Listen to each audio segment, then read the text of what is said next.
In Tahoe, we ran this summer 7 to 9 different studies with more than 1,000 different participants where we're measuring lived awe in all sorts of different locations with all sorts of different experiences. We saw, I think, a 34% increase in awe. To me, as a scientist, that's hugely impressive, but to really get a sense, you compare it to what other studies of awe have found, and those rates are as high, if not higher, than the accumulation of stuff we've done in the past. I don't know that Tahoe is more awesome than other things. It certainly provided lots of opportunities to study really high levels of awe.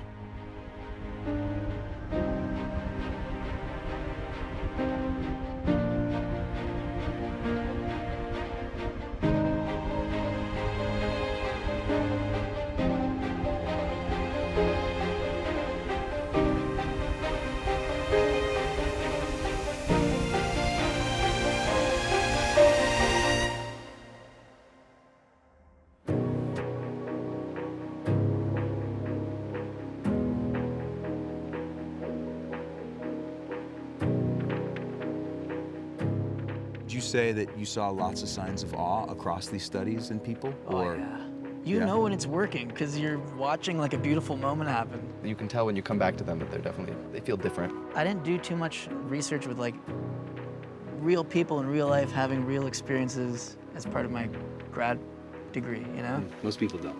Yeah, but now I'm thinking, let's get real people having interesting situations and interesting experiences and figure out what the story is there and like what we can learn from that. There's a really bigger possibility of what we can research in psychology, and I'm excited to take that forward. But I hope to come back and keep doing research like this. Even if we're doing the same thing every day, like going out to the gondola, it feels different every day and it doesn't get old. The awe card especially, the green one with the breathe, sense, and savor instructions. I do kind of feel myself using those steps inherently. We have a week left and we're sort of completing this first phase, and we start analyzing data and start talking about next steps. I'm really excited because that's some of the most important and fun stuff to do, is to figure out like what's going on in the data and how to now build on those insights, you know? I feel so much appreciation and gratitude to each of you. I know you got a lot of work done. There's still some left to do. What I guess like one of the things that I take with me is like what people can do if you give them the opportunity to just like do stuff and give them the freedom to kind of find, you know, what's interesting and to iterate on that. And just like it really, the learning experience for me that's the most rewarding is seeing what you all managed to do.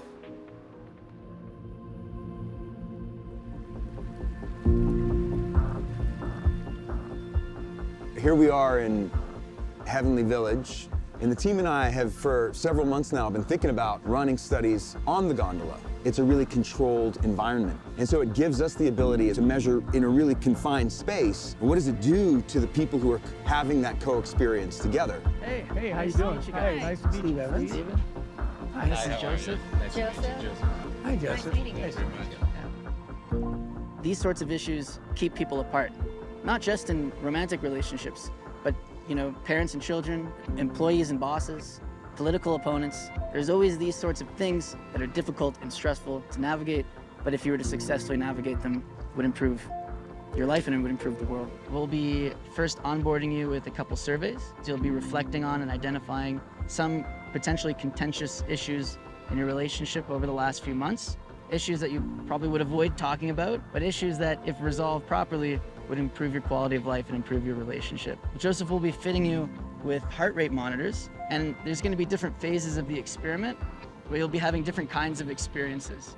And sometimes the body and the mind can be experiencing the same thing, but sometimes they can be experiencing two different things. And then we're going to take you up on the gondola. You're going to experience the awe by looking out on this beautiful viewing deck. People say it's a breathtaking view and one of the most exciting experiences they have in Tahoe. On the way down, we'll be guiding you through an exercise that's common in relationship science to talk about those issues. 26 years together and 24 married now. Wow. When we first, during our courtship and during the honeymoon phase, we had open communication. But with the ebb and flow of marriage, with things occurring such as buying our first home, having a child, and having just the concept of wanting to follow the American dream, if you will. In the marriage and just with communication, there was the ebb and the flow. We've experienced the good, the bad, and the ugly when it comes to communication.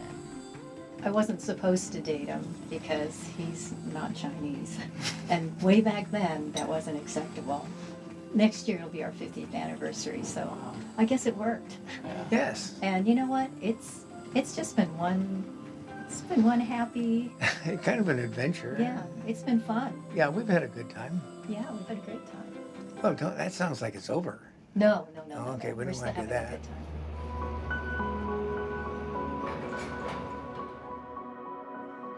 Okay. So we'll just set you up right over here. It is beautiful, isn't it?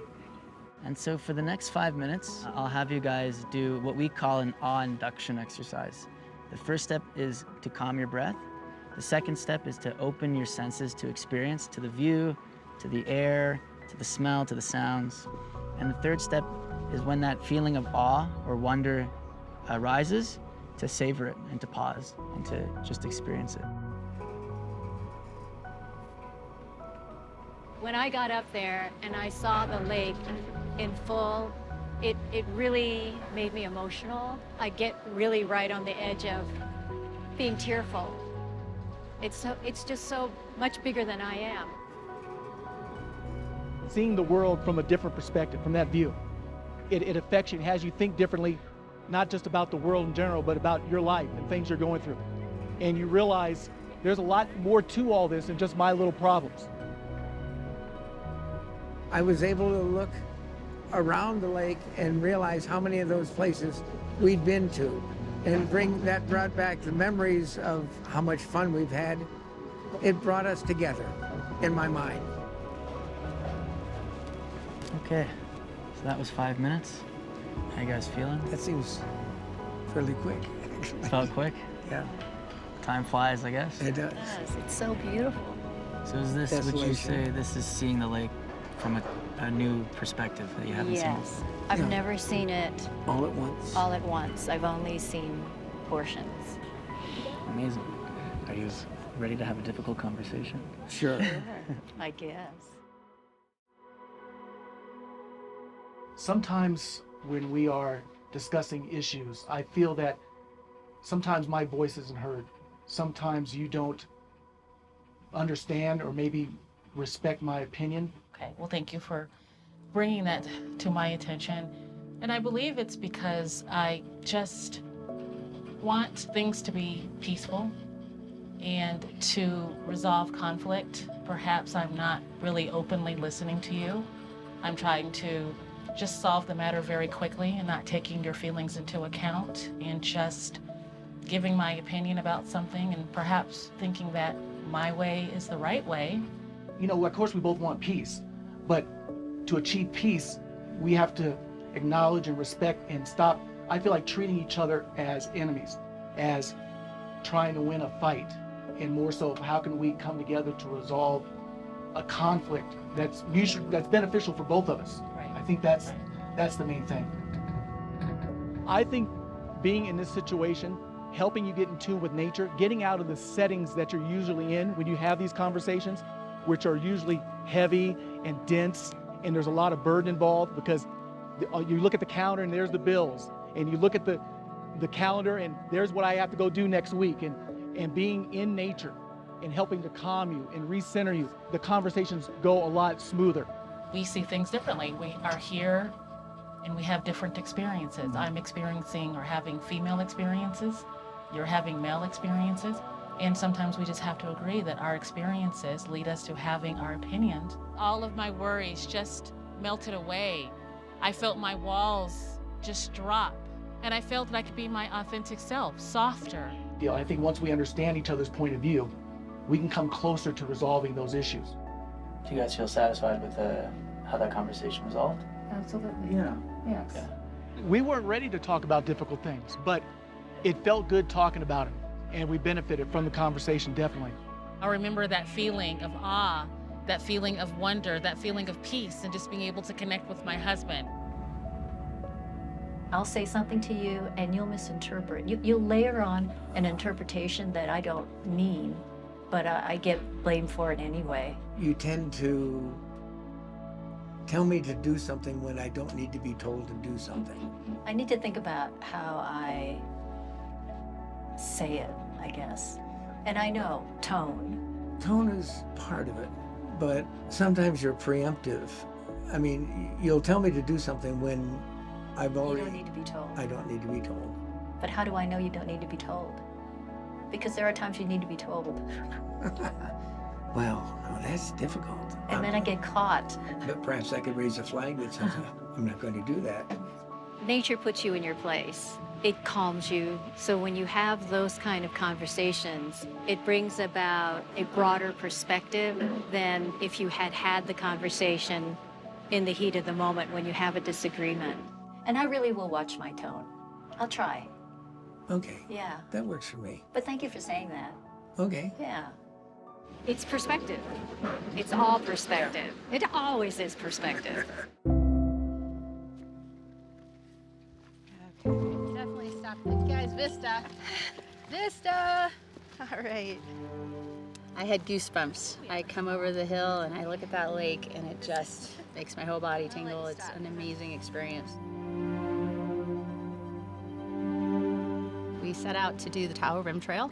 If you do it in one hike a day, so point to point, then it's about 195 miles around. And we did most of it last year. So we got a couple more long hikes to do. All right, we're gonna trade hats. Do it. We got puppies all over the trail. All right, we're doing it. Hi, guys. Yeah, it's funny because you get a bunch of ladies together. We just thought we'd be doing some hikes. Some of us work together, so it started out very professional. But then it ends up talking about the kids, talking about your life, talking about what's hard. And we all realized pretty quickly that we had a lot more in common than we thought.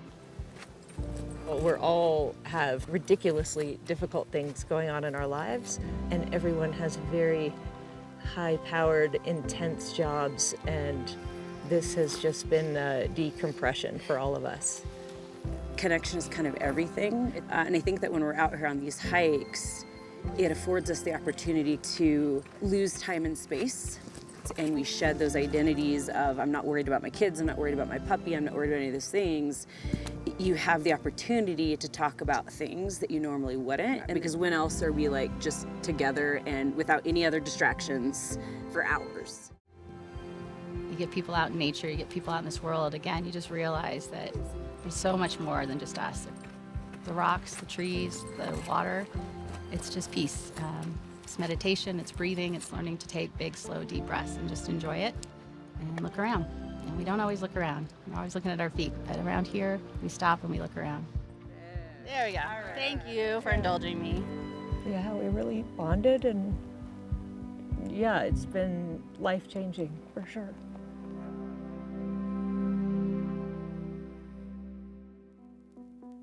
So 5 years. These are huge. Yeah. I mean, That looks cool. wow, Bubby, look at these huge boats. So when we arrived in Tahoe, a lot of the people who were really familiar with the place kept telling us you have to go on the Clearly kayak experience. They have these see-through kayaks. It's incredible.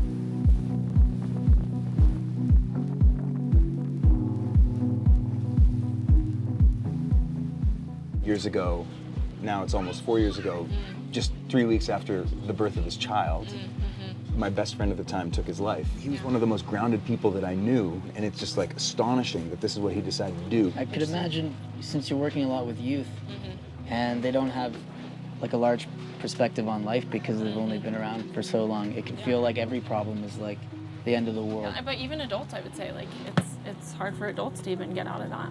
How do you navigate like your emotions, and who do you talk to about that? And I think a lot of people do that in nature.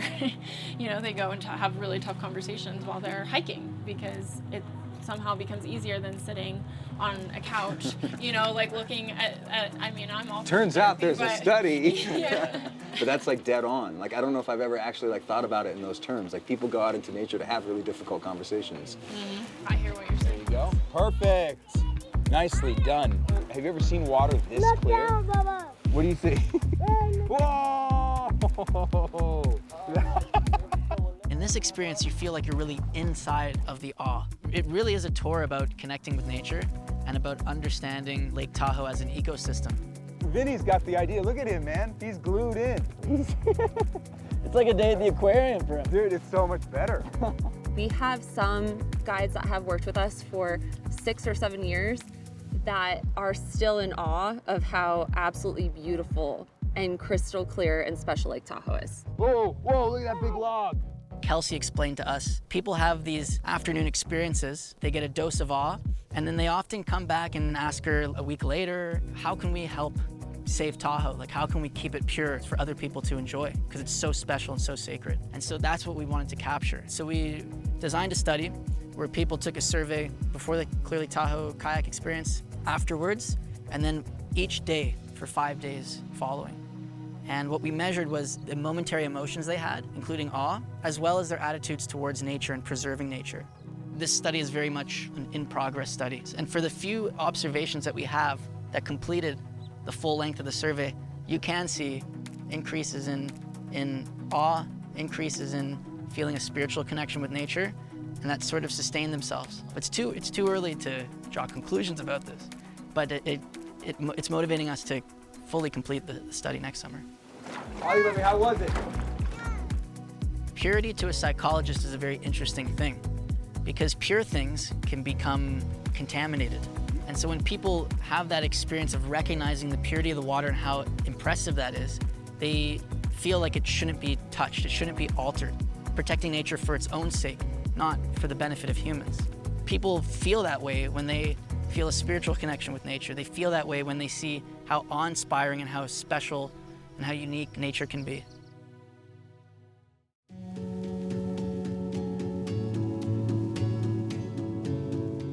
We were here almost 5 months ago, convening for one of the first times as we were about to embark on this research adventure. And here we are now, and thanks to each of you, we've got some really exciting results. Can experiences of awe directly, when you have them, impact your health, your well-being, your levels of satisfaction with your life? Does an experience of awe that you have in nature, does it make you want to protect the place? Does awe help us resolve one of the most pressing challenges of our day, which I would say is social disconnection and polarization? Surprisingly to us, in some ways, and we're super excited about it too, is that we find some indications awe makes people happier. Having this awe experience made people want to do more to protect nature, to protect Tahoe, and then the awe experience makes people more positive about having difficult conversations. Changing how you see yourself in relation to the world, in relation to the environment, changes how you think about yourself in relation to the social world. Over the 7 different studies that we ran this summer over the course of 2 months and more than 1,000 different participants, we found some of the most exciting, most significant increases in awe that we've seen in our studies of awe to date. I've been studying awe for close to 20 years. These increases in awe were as significant, if not more significant, than our biggest studies of awe in the past. Heavenly Gondola takes you up to the top of a mountain and you're looking out over the full view of Lake Tahoe. And we randomly assign people either to not have awe by going to the gift shop, just enjoying themselves. It was still a pleasant experience, right? Or we brought people to the viewpoint and we said, just take 2 minutes to have an experience of awe and then tell us what it was like afterwards. X-axis on the bottom is how much awe they experienced, going from no awe to the most awe. Just look at the pink bar here. You've got around 30% of people who just went to the gift shop first, who are kind of below the midpoint. You know, they're not, I would say if they're experiencing awe, it's a very, very moderate amount. But in the blue are the people in our treatment condition who we asked to, or gave instructions or guidelines for experiencing awe by taking in the view. And you see this massive kind of spike in their awe experience. I think we got to see firsthand how the research changes lives. The participants in our studies who, through this experience of awe, forge this deeper connection to themselves, to the world around them, to the natural environment around them, and to one another. The people who got the dose of awe reported 7% greater life satisfaction than people who didn't get the awe. And they also reported feeling more belonging in Tahoe. Some people from different backgrounds might feel like a place is not for them, especially from different socioeconomic statuses. And experience of awe made people feel more comfortable being in that place. When we encouraged people with just some simple instructions to experience awe, we saw increases of awe above 30% across our many, many different kinds of participants. These are participants from all walks of life. One of the objections to what we were just describing, well, you're telling them to experience awe. Of course they're going to experience, you're suggesting for them to do what you want them to do. We did a study at the Emerald Bay Inspiration Viewpoint. We told people to breathe, sense, savor, but we never mentioned awe. So they could have felt any kind of emotion, but we still get a huge, and even bigger effect, actually. This is probably our highest awe group across all the studies. Yeah, and so even watching someone that you love experience the gift of awe is enough to make you have that experience vicariously. It's about people. And if we can connect with each other, if we can build these better social fabrics across society, we're gonna solve a lot of these issues that are plaguing us. Right now, we have different projects that are at different stages of development. So next steps are wrapping up some of the research that we've done. We're also looking to 6 months from now where we're gonna have a team back at Tahoe, where we're gonna continue examining some of the questions that started at the beginning of this project. This work is ongoing, and we knew that this summer that we weren't gonna be finished with this after 2 months in Tahoe. In many ways, we're really just beginning. You've got all this knowledge that you've gathered from 2 months that we can apply when we go back. Fantastic. The world's a very magical place, and we forget that. And awe reminds us of that. Go out, set an intention to experience awe, and the world will be better off for it. Not just you, the world will be better off for it. Just simple experiences that people can have can remind them of these very powerful, wondrous things that we are lucky to be small parts of. Awe, it may not be the only way, but it is a massively impactful way to feel a deeper sense of connection to yourself, to the world around you, to others, to your community. It just connects you in these fundamental ways to the things that matter.